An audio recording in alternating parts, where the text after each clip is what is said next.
time tell me that attending my classes is like drinking from a fire hose.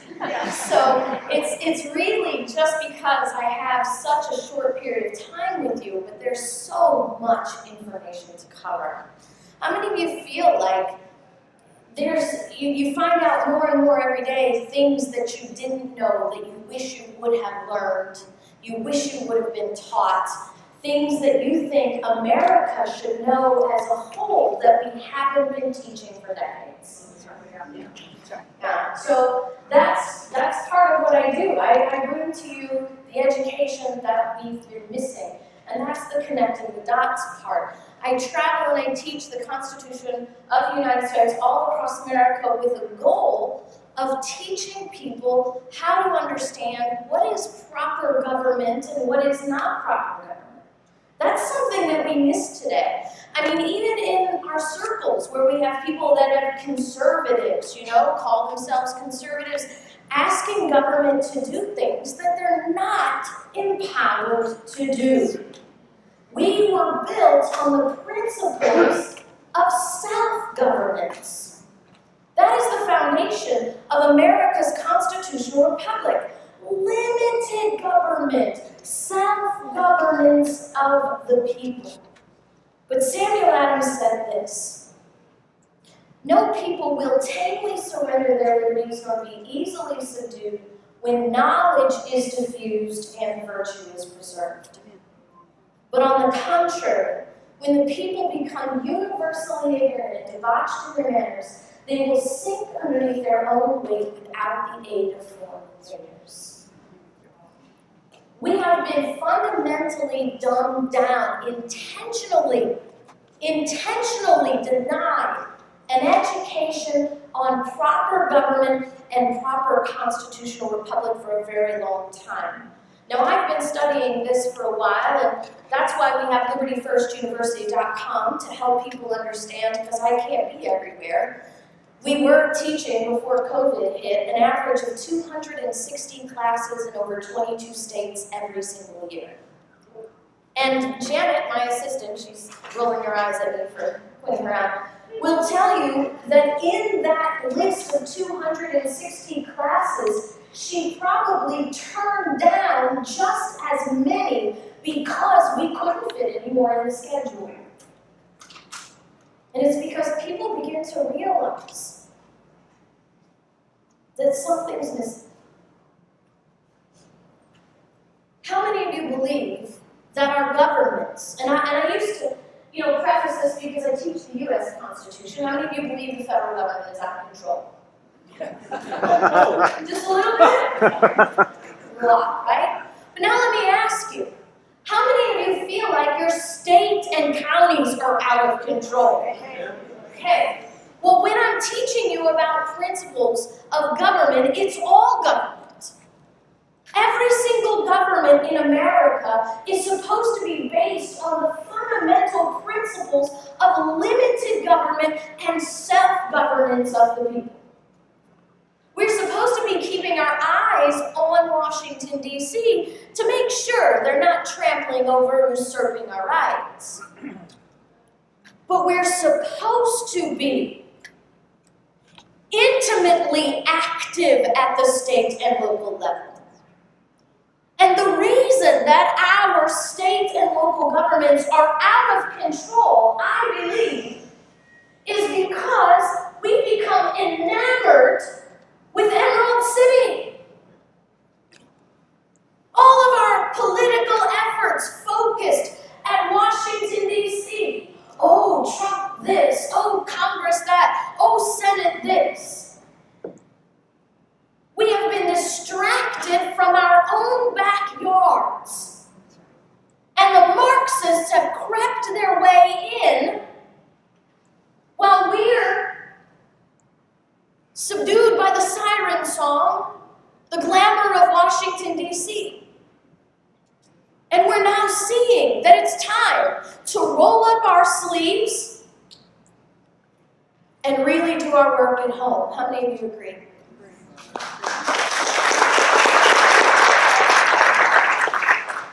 So this presentation is a little bit unique because I'm going to show you not only the U.S. Constitution, but we're going to go over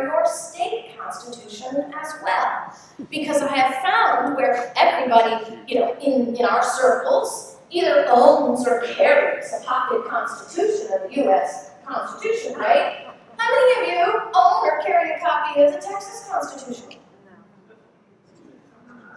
It's too big. I mean, I'd have to have a library carry Florida's. It's become volumes just because we have mistreated our Constitution so gravely. I don't know if that's the same way in Texas, but to be honest with you, you don't need to carry the Texas Constitution. You need to carry the Texas Bill of Rights. There are some amazing things in here that when I show you, you're going to be like, why does the legislator, why does the governor even think he has the authority to do these things? Amen. People ask me all the time, how do they get away with this? Because you let them. That's right. That's the only way. That's the only way those in power are ever able to do anything. Because we let them. Why do we let them? Because we've become universally ignorant. I can tell you specifically that this ignorance has begun in 1833. And I know that specific date because that's the specific publication date of a book that changed how we thought about our Constitution, the U.S. Constitution. So how many of you were born before 1833? So the education that you've received on the U.S. Constitution and consequently on the proper application of your state constitution, if you haven't been born before 1833, is tainted at best. And I can tell you with a great deal of confidence that it's probably completely false. So I want to walk you through this issue of red flag laws. Now I know you've skirted the issue somewhat. Now your health code in Texas still allows an officer to identify someone he believes as having a mental illness. And without a warrant, to seize that person's arms. Now, I don't know about you. I know what they teach in the law enforcement academies. I used to teach in them in Florida, and I teach law enforcement all over the country. I have a 3-hour course on the Constitution that I have taught to deputies and police officers all over the country because that's the most time I can get with them to jam in there all the stuff they don't teach at the academy. How many of you would like to keep your sheriff and your police officers out of lawsuits? How many of you realize the law enforcement academies don't teach them that? Well, that's what I do. But in all my experience with law enforcement academies, I've never seen them take a psych class, much less a class that qualifies them to identify what someone with a mental illness looks like. And it's all subjective. It's all based on opinion. This officer doesn't need to have a second opinion. So you can creep in there, right? How many of the people that you know, what we normally label as the radical left, believe that any gun owner has a mental illness? These radical left people believe that simply because you want to own a gun, you're mentally ill. So I'm just trying to tell you, you get a perfect storm coming up here, even though you've avoided the most egregious of red flag laws that we see here in Florida. I'm telling you, it's knocking on your door. And I want to show you what your Constitution says, so that you can fight this. How does government take your rights? Only when you let them.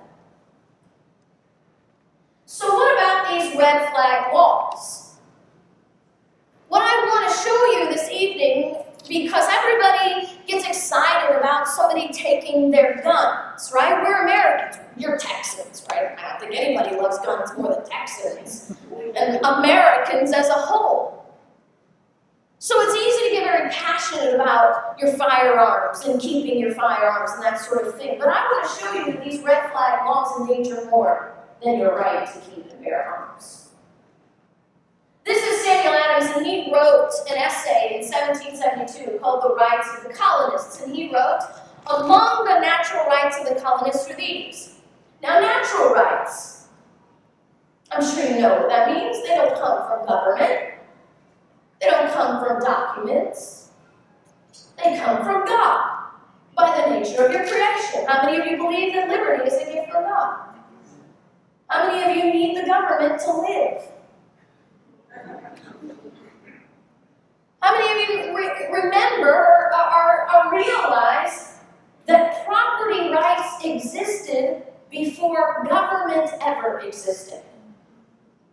See, these are natural rights. They come to us. He says, among the natural rights of the colonists are these. First, life. Secondly, liberty. Third, property. Together.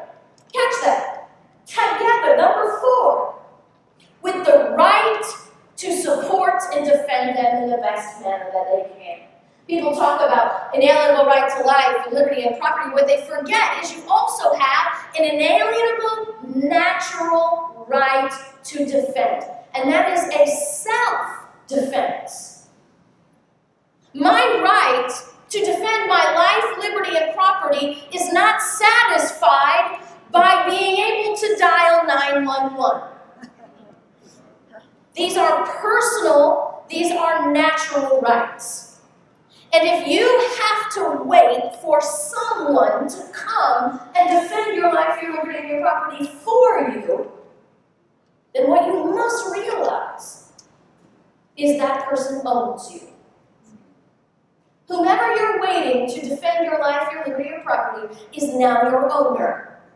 Because that person now has the authority to place a value on your life, on your liberty, and on your property, because at that moment they can look and say, guess what? That's too dangerous. I'm not risking my life for that. And in that moment, they have valued your life, liberty, and property to be less than their own.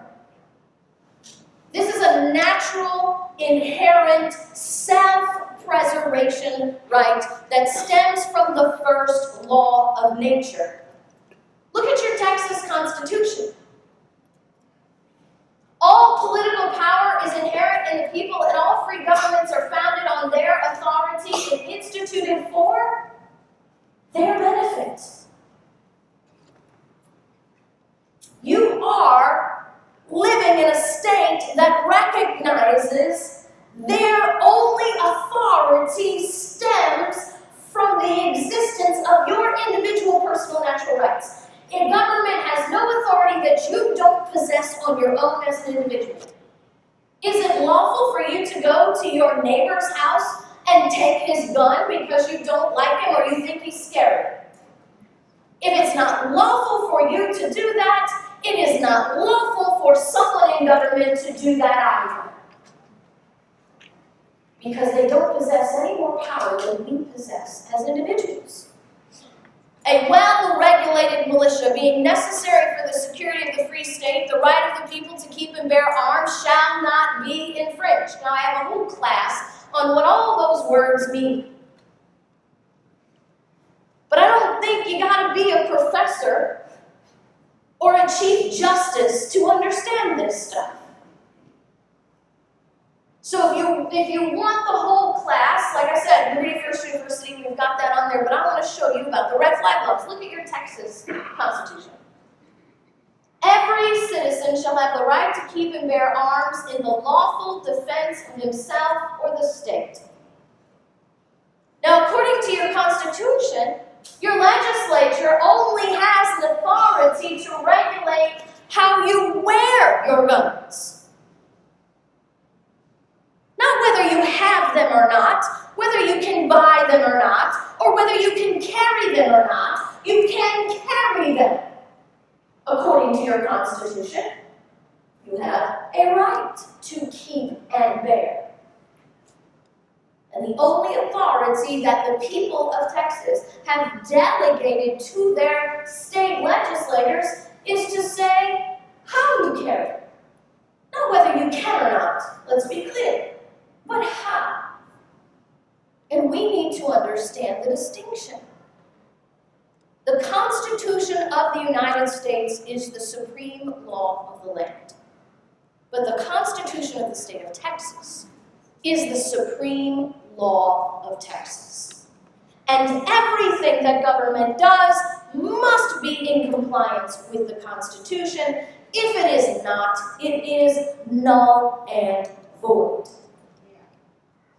Property has a very interesting definition from the terms of our founders. Generally speaking, today, in the limited nature of the way we teach things, property is your stuff, your house, your car, your gun. But James Madison wants us to understand, as a matter of fact, he's actually explaining this in an essay in 1792 called Property, because he's having an argument with Congress on what this means. Now, what you have here is James Madison, who historically is known as the father of the Constitution. He will be the fourth president under this Constitution, this version of our Constitution. But the man we call the father of the Constitution is trying to explain to Congress what they meant when they used that word property everywhere they used it.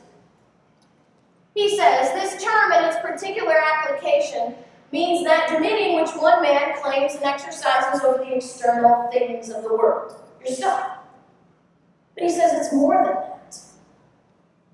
He says in its larger and juster meaning, it embraces everything to which a man may attach a value. He said it is true to say that a man has a right to his property. But it's even more true to say that a man has a property in his rights. See, property is physical and non-physical. Our freedom of speech is a property that we value and possess. Our freedom of religion is a property we value and possess. Look at what he says. Our right to be secure in our lives, our liberties, and our properties is a property in and of itself. So when a government, through legislation, executive order, or just decree, attempts to control or take away your ability to defend your life, your liberty, and your property, what they're actually doing is stealing from you. Stealing from you one of the most valuable things that you can possess, the property in the defense of your own life. But how many of you learned Madison's essay in school? Any lawyers in the room ever learn it in law school? Now you see the subtlety of the universal ignorance that Samuel Adams was warning us about. When we lose sight of what is actually valued, we don't understand how important it is to maintain it. And we let it slip by degrees. Samuel Adams also wrote, when we tamely suffer a lawless attack upon our liberties, we encourage it, and we involve others in our doom. You see, because we didn't start off with gun control laws. You guys know that, right? It started off with a piece of paper. Just, we need a list. It's not going to cost you anything. It's not a big deal. We just need a list. And we said, okay. And then the government said, well, in order to maintain this list, we need some funding, because lists take money and you have to pay people to write them down. And okay, so it's, you just pay to help maintain the list. Okay, it's necessary. We get that. Well, it's not just the list that's important, because we've got to really identify the people on the list who might be bad guys. So we're going to do a little bit more. We need a little bit more information. Okay, if it's to get the bad guys, really, I'm on board. war because bad guys shouldn't have guns.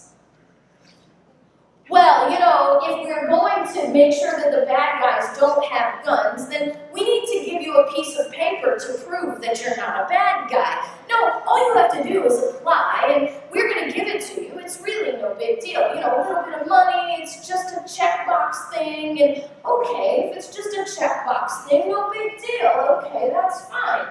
Well, now wait a minute. Maybe some people shouldn't get, right? Some people shouldn't have it. Well, we're still after the bad guys. So that's the important thing, right? Meanwhile, over a period of years, look how far we've tamely suffered a lawless attack upon our liberty. All under the guise of necessity. William Pitt the Younger said, no people will tamely I got that one wrong. William Pitt the Younger said that necessity is the plea for every infringement of human freedom. It is the argument of tyrants, and it is the creed of slaves. But Adams finished when he said, if we tamely suffer a lawless attack upon our liberty, we encourage it. He says, we involve others in our doom. It's a serious consideration that should weigh heavy upon our hearts, that ages and millions yet unborn will be the miserable sharers of our experience. What we tolerate, what we allow in the name of necessity today will be the servitude that our children will suffer tomorrow. That's why we need to fight today. That's why this is what it is. That's why we have to stand and say no. Well, if the right to keep and bear arms is a property, then the taking of your right to keep and bear arms is a search and seizure, right? The Fourth Amendment says the right of the people to be secure in their persons, houses, papers, and effects against unreasonable searches and seizures. There's those magic words, right? Shall not be violated. No warrant shall issue, but based upon probable cause, supported by oath or affirmation, particularly describing the place to be searched or the persons or things to be seized. Now, nobody raised their hand in the room when I asked about the lawyer, so let me just give you a little short lesson here, since we're talking about the seizure of your property. Most judges and lawyers and law professors will be quick to point out to you that you're not free from all searches and seizures, right? You're only free from the unreasonable ones. And then they love to get together in their little think tanks and try to define what reasonable is, right? So you can have reasonable searches and seizures, but you can't have unreasonable searches and seizures. So I'm going to tell you what years of lawyers and judges pooling their brains together have determined the definition of what a reasonable search and seizure might be. Everybody got your pen and paper ready? A reasonable search and seizure is what a reasonable person would find reasonable under reasonable circumstances. No, I'm not making that up. That's seriously the legal definition. Why? Why would they say that? Because the purpose is to increase the power of government and decrease your authority to control your own property. That would probably be blasphemy to most of my lawyer friends, but I'm not your average lawyer, so. Let me show you how the Fourth Amendment defines in its own text what reasonable is. Reasonable is a search pursuant to a warrant that is based upon probable cause, supported by oath or affirmation. Somebody has sworn and it is subject to due process. A warrant that particularly describes the place to be searched and particularly describes the persons or things to be seized. Now, what's interesting is a very powerful legal word in this document, and that word is and. You see, because that and, how many of you all remember Schoolhouse Rock? Right? Conjunction, junction, what's your function? Right? What's the function of and? It's to join all these parts together. I want you to notice that this is A-N-D, not O-R, because that's a huge difference. Because this is and, you have to have all 5 elements present at the exact same time to be, according to our Constitution, a reasonable search and seizure. It doesn't say or, it says and, so you have to have all 5. You can't have a reasonable search and seizure with 3 out of 5, with 4 out of 5, or even 4.5 out of 5. All 5 have to be present. Well, look at what Texas says. The people, what's that word? Shall. See, we've even lost understanding of how important that word shall actually is. That word shall is a legal mandate. It means that the judge cannot change his mind. There's no discretion. Nobody gets to choose. Whatever follows that word shall has to happen. The people shall be secure in their persons, houses, papers, and possessions from all unreasonable seizures or searches, and no warrant to search any place or to seize any person or thing shall be issued without describing them as near as may be, nor without probable cause supported by oath or affirmation. You've got all 5 elements here as well. So you ought to know exactly what a reasonable search and seizure is. If it doesn't have a warrant supported by oath or affirmation, if it's not based on probable cause, if it doesn't contain a specific list of things to be seized and a specific things, people to be searched, it is an unlawful search and seizure. So these red flag laws, by the way, that require no warrant at all. As a matter of fact, there's no probable cause to them whatsoever. Somebody simply can make, in Florida, somebody can simply make an anonymous phone call to the police and say, this person is scary and they have guns and they make me feel scared. Then the police go to the judge issues this warrant, which is not a warrant under its name, to go take your stuff. Number 1, a violation of your right to be secure in your persons, houses, papers, and possessions. But number 2, your 5th Amendment, nor shall be deprived of life, liberty, with our property without due process of law. Here's your state constitution. No citizen of this state shall be deprived of life, liberty, property, privileges, or immunities of any manner disenfranchised except by the due course of law in the land. Do you know what these red flag laws do? They thrust you into a legal system that makes you guilty until you can prove your innocence. There's no due process before your property is taken. And there's very little due process once it is. Because then you have to go to court to prove that you are innocent. I mean, you understand that's backwards. When the government accuses you of a crime, they hold the burden of proof. They must prove in a court of law, beyond a reasonable doubt, that you are guilty. If they cannot prove in a court of law, beyond a reasonable doubt, that you are guilty, then you are deemed by the court to be not guilty. Now let's be very clear. Not guilty is not the same as innocent. How many of you realize that? Okay, just ask OJ. But the burden is on the government because it's your life, your liberty, your possessions that are on the chopping block. And due process requires that you don't have to say a word and that they hold the burden of proof, but not under the red flag laws. Here's your Constitution again. No person's property shall be taken, damaged, or destroyed for or applied to public use without adequate compensation being made, unless the consent of such person, and only if the taking, damage, and destruction is for. This is the only way the government can take your property. Red flag is not on that list. And even if it were on that list, they would have to give you just compensation for the firearms that they're taking from you.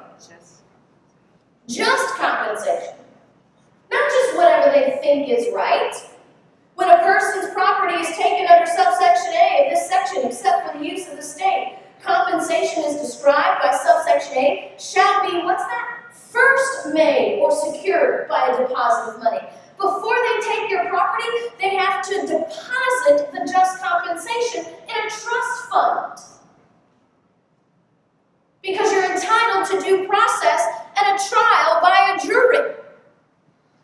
Now what they'll tell you is, well, that's really nice, KrisAnne, but we're not accusing you of a crime, so the Sixth Amendment doesn't apply.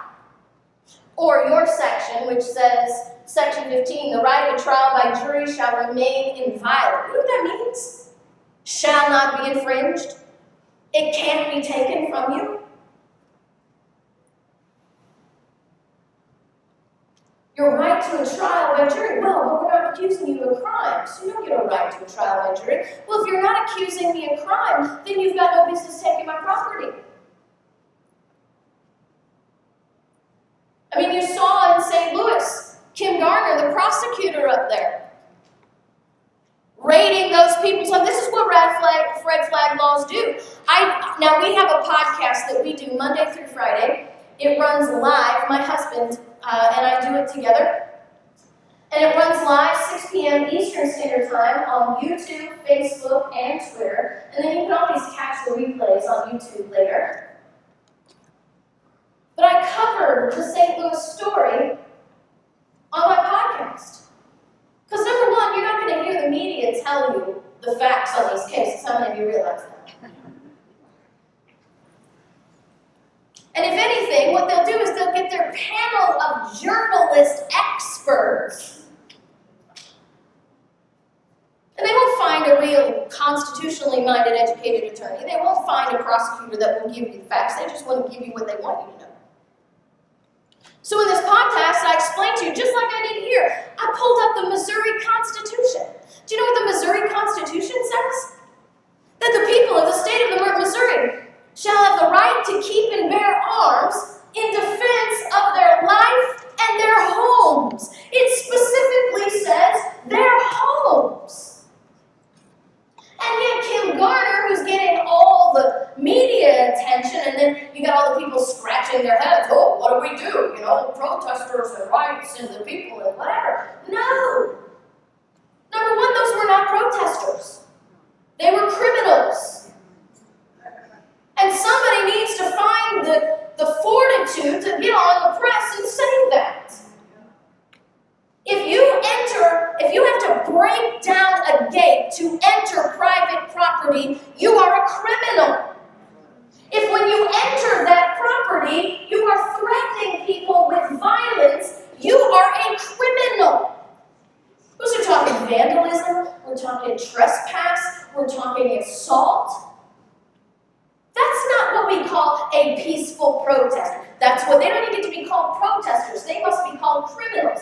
And yet Kim Garner's saying, oh no, we have to protect their rights while she's raiding the people's homes whose constitution actually protects what they did. Why? Because they didn't read their constitution. And they were never, ever charged with a crime. Not yet, anyway. And yet they're thrust into a system where they have to defend their innocence from nothing. In all criminal prosecutions, the state of Texas says, the accused shall have a speedy public trial by an impartial jury. Red flag laws don't give you any jury trial. If they take your guns, you stand before a judge, thrust into a system of guilty until proven innocent, and you have to prove to a judge, probably the same one who issued the fake warrant to come get your stuff in the first place. There's no bias there, is there? You have the right to demand the nature and cause of the accusation against you and have a copy thereof. Under red flag laws, there are no accusations, especially if they come from an anonymous tip. happens if you stand up against a mask mandate? What if you stand up and challenge your county commissioner, and your county commissioner feels threatened because you're pointing out that their votes are unlawful and they're exercising way too much power, and now he feels afraid? Well, your county commissioner can now have your guns seized simply because you opposed them in public forum. But you don't need to know what charges are against you, because there are no charges against you. The Second Amendment of the U.S. Constitution guarantees you a right to a trial if the government takes your property worth more than $20. How many of you bought a firearm for less than $20 yesterday? I didn't even buy a box of ammo for less than $20. Yeah. No citizen of the state shall be deprived of life, liberty, or property and privileges and immunity except by the due course of the law. Your Constitution mirrors the Bill of Rights. Excessive bail shall not be required, nor excessive fines imposed, nor cruel and unusual punishment inflicted. What is the reasonable fine for doing absolutely nothing wrong? What is a reasonable fine for engaging in your natural right to defend your life, your liberty, and your property? Well, according to the government, it's the taking of your stuff. Excessive bail shall not be required, nor excessive fines imposed, nor cruel and unusual punishment inflicted. All courts shall be open, and every person for an injury done to him in his lands, his goods, his person, or reputation shall have remedy by due process. Due process, by American definition, is innocent until proven guilty. And here's the crazy thing. You can go through this list in every single state. It's the same violations, state by state by state. But because we don't even know our state constitutions, because our judicial system has become politically corrupted, and because our governors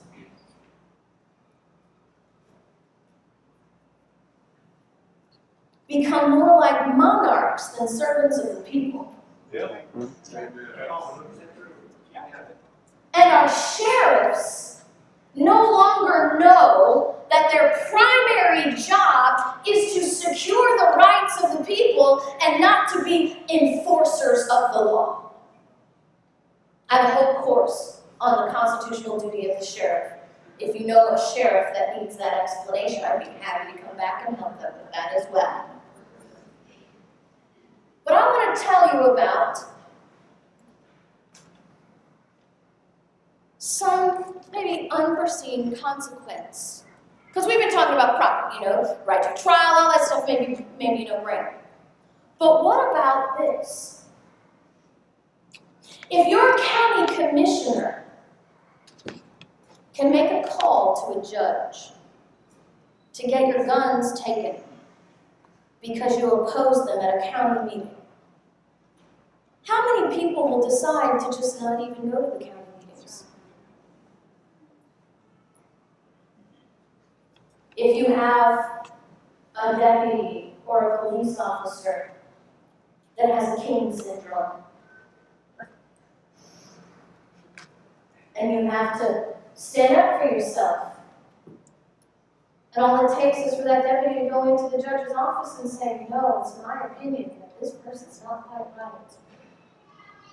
And I feel threatened in their presence. That's it. Your stuff's gone. How many people would just simply go along to get along? I'll tell you, statistics tell you about 95%. Why? Because the natural right to self-preservation exists because we have an essential urge for self-preservation. Or the other way around. Your urge to live will supersede your conscience to fight. in 95% of the human population. And the chilling effect comes of the mere threat of the loss of your ability to protect your life, your liberty, and your property. And people will choose silence to keep their property. Every person shall be at liberty to speak, write, or publish his opinions on any subject, being responsible for the abuse of that published. No law shall ever be passed curtailing the liberty of speech or of the press. How many people would realize that red flag laws are a law being passed to curtail your freedom of speech and freedom of press? But how many of you see that to be a truth now?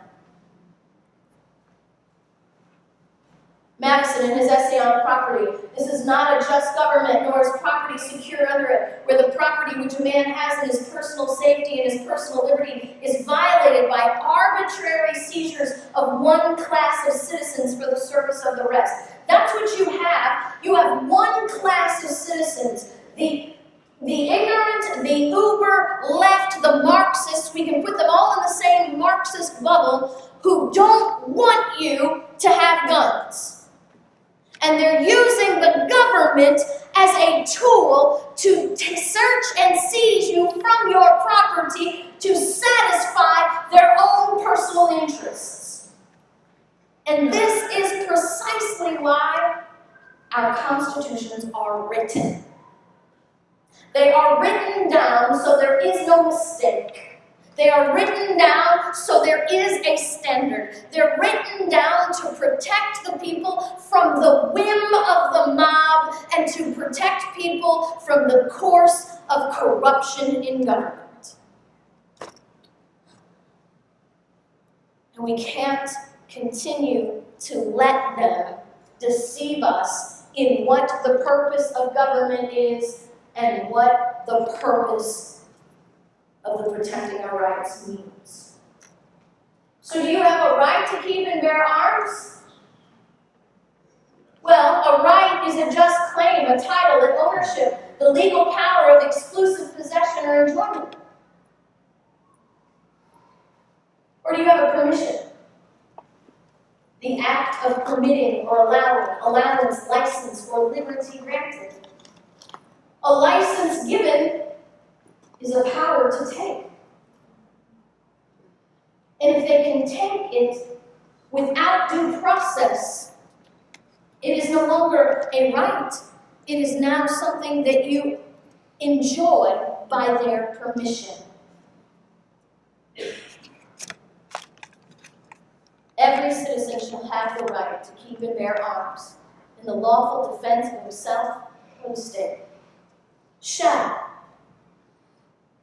means that these red flag laws have no place in any state, city, or county in America. Let the UN have them all over the world, but they don't belong here.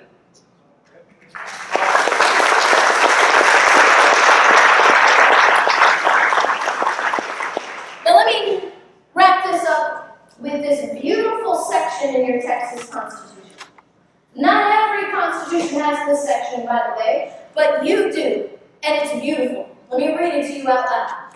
To guard against transgressions of high powers herein delegated, we declare that, what is that word? Everything. Say that again? Everything. Everything in this Bill of Rights is accepted out of the general powers of government and shall forever remain inviolate. And all laws contrary thereto or to the following provisions shall be void. Everything that I've shown you this evening is from your Bill of Rights, which your Section 29 says is completely outside the realm of your government. And anytime, I want you to catch that, anytime they write a law that transgresses upon those rights in that list, that law is null and void. I mean, seriously, if you study just one section in your Constitution, it ought to be this one. What do you do then?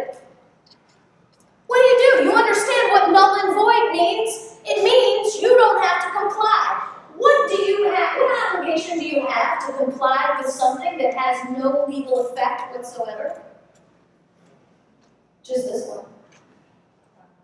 Just the one that you impose in yourself through your own brain.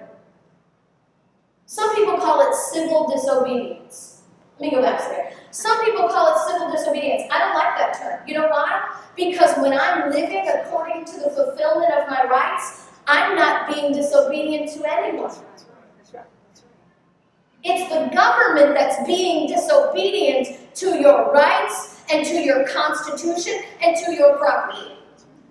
You are not being disobedient. That's why I call it peaceful non-compliance. Right? Because I don't have to comply with anything from a legal perspective on something that's going to be void. Now you're going to have somebody say, well, KrisAnne, we need the lawyers and the judges to tell us what is constitutionally and what is constitutional and what is not. They got to tell us what our rights is. How many of you read what we had up here? I mean, seriously, you don't have to be a lawyer to know those words. As a matter of fact, I'll tell you, being a lawyer will be a detriment to understanding what those things meant.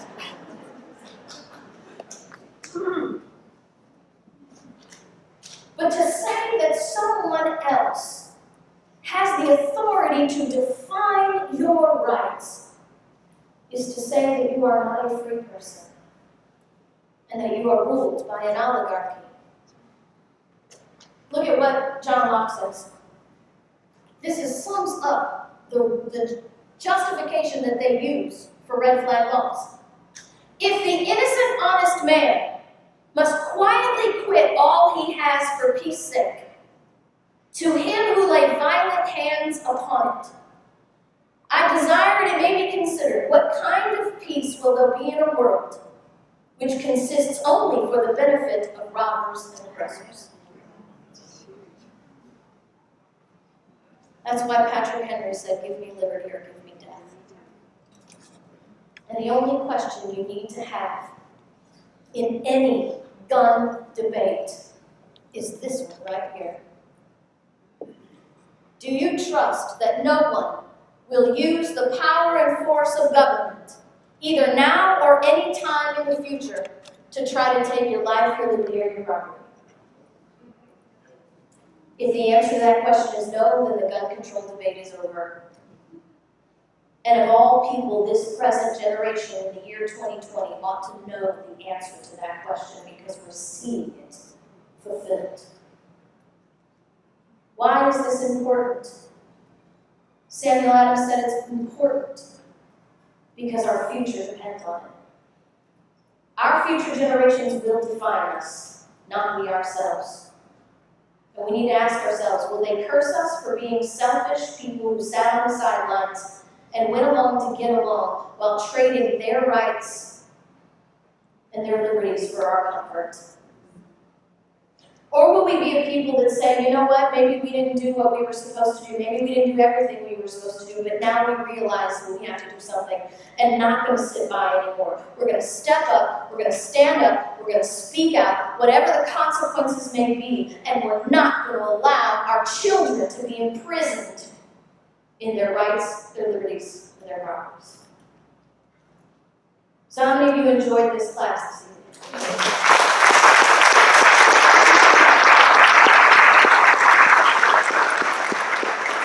How many of you learned something?